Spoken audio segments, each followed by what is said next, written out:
Rump, the fairly true tale of Rumpelstiltskin. Chapter 1. Your name is your destiny. My mother named me after a cow's rear end.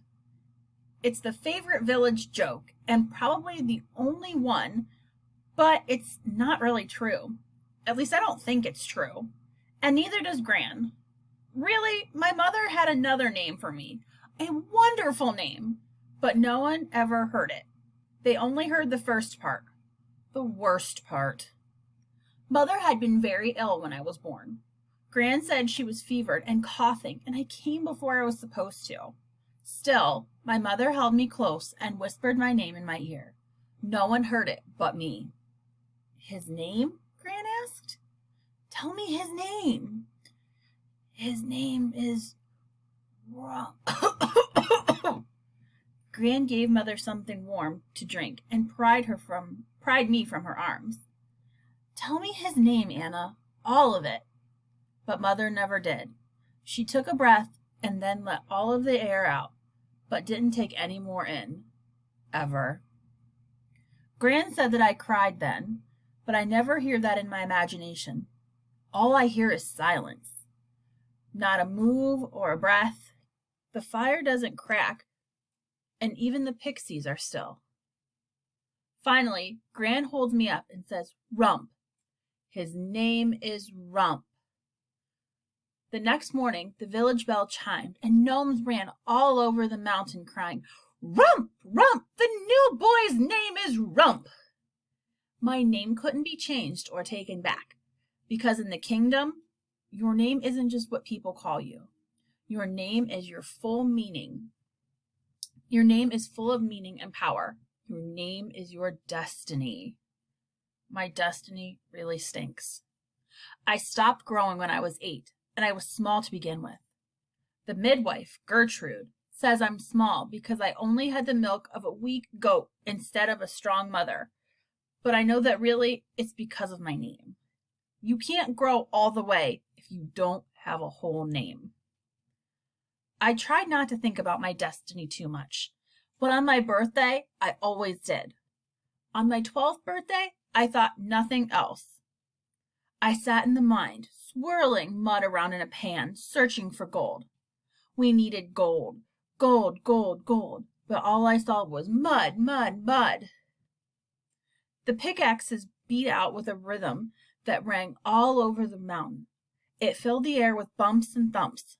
In my head, the mountain was chanting, thump, thump, thump, bump, bump, bump, rump, rump, rump. At least it was a good rhyme. Thump, thump, thump, bump, bump, bump, rump, rump, rump. But, hey, but! I groaned as Frederick and his brother Bruno approached with menacing grins on their faces. Frederick and Bruno were the miller's sons. They were close to my age, but was so big, twice my size, and ugly as trolls. Happy birthday, Butt! We have a present just for you. Frederick threw a cloud of dirt at me. My stubby hands tried to block it, but it smashed right in my face, and I gagged at the smell.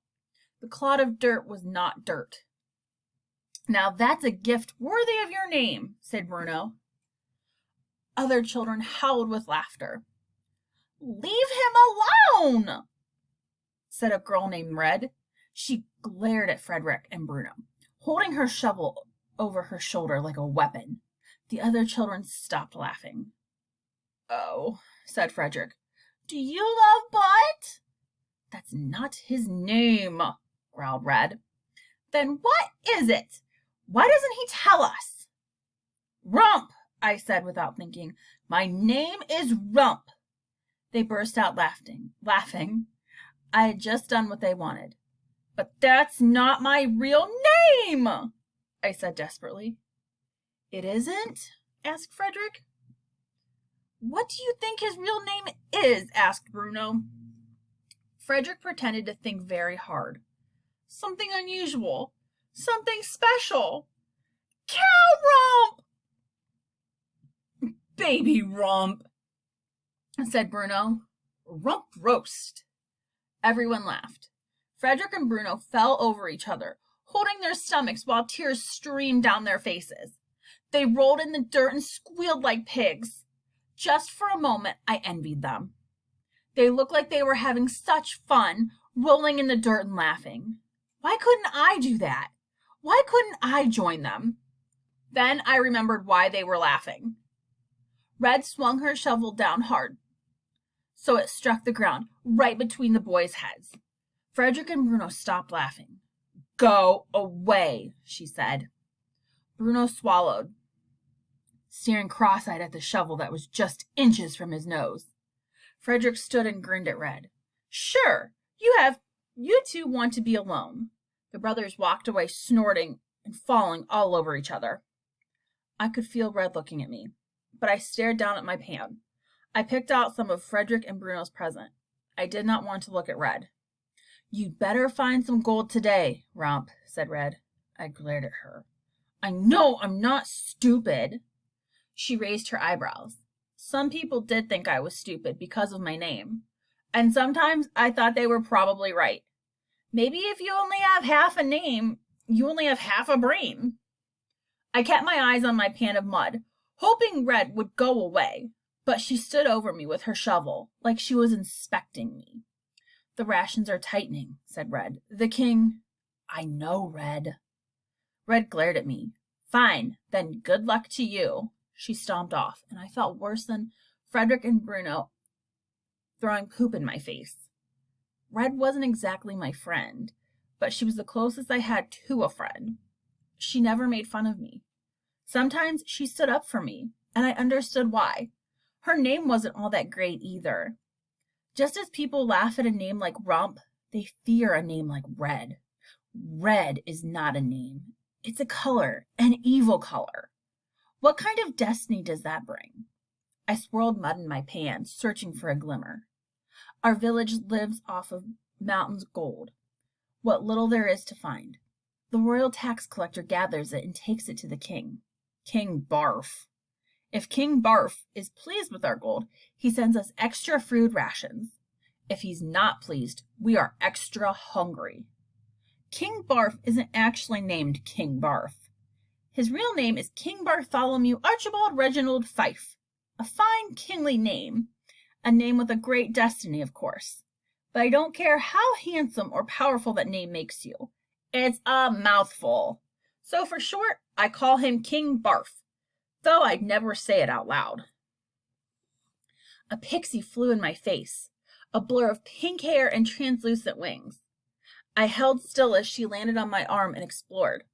I tried to gently shake her off, but she only fluttered her wings and continued her search. She was looking for gold, just like me. Pixies are obsessed with gold. Once they had been very helpful in the mines, since they can sense large veins of gold from a mile away and deep in the earth. Whenever a swarm of pixies would hover around a particular spot of rock, the miners knew precisely where they should dig. But there hasn't been much gold in the mountain for many years. We only find a small pebble and specks. The pixies don't dance and chirp the way they used to. Now they're just pests. Pesky thieves trying to steal what little gold we find. And they'll bite you to get it. Pixies are no bigger than a finger, and they look like sweet and delicate and harmless with their sparkly wings and colorful hair. But their bites hurt worse than bee stings and squirrel bites, and poison ivy combined, and I've had them all. The pixie on my arm finally decided I had no gold and flew away. I scooped more mud from the sluice and swirled it around in my pan. No gold, only mud, mud, mud. Thump, thump, thump, bump, bump, bump, rump, rump, rump. I didn't find any gold. We worked until the sun was low, and a gnome came running through the mines shouting, "The day is done! The day is done!" in a bright and cheery voice, so I had the urge to kick the gnome and send it flying down the mountain. But I was relieved. But now I could go home, and maybe Gran had cooked chicken. Maybe she would tell me a story that would help me stop thinking about my birth and my name and my destiny. I set my tools aside and walked alone down the mountain and through the village. Red walked alone too, a little ahead of me. The rest of the villagers traveled in clusters, some children together, others with their parents. Some carried leather purses full of gold. Those who found good amounts of gold got extra rations. If they found a great deal, they could keep some to trade in the markets. I have never found enough gold for even extra rations. Pixies fluttered in front of my face and chirped in my ears, and I swatted at them. If only the pixies would show me a mound of gold in the earth, then maybe it wouldn't matter if I was small. If I found lots of gold, then maybe no one would laugh at me or make fun of my name. And gold would make me worth something.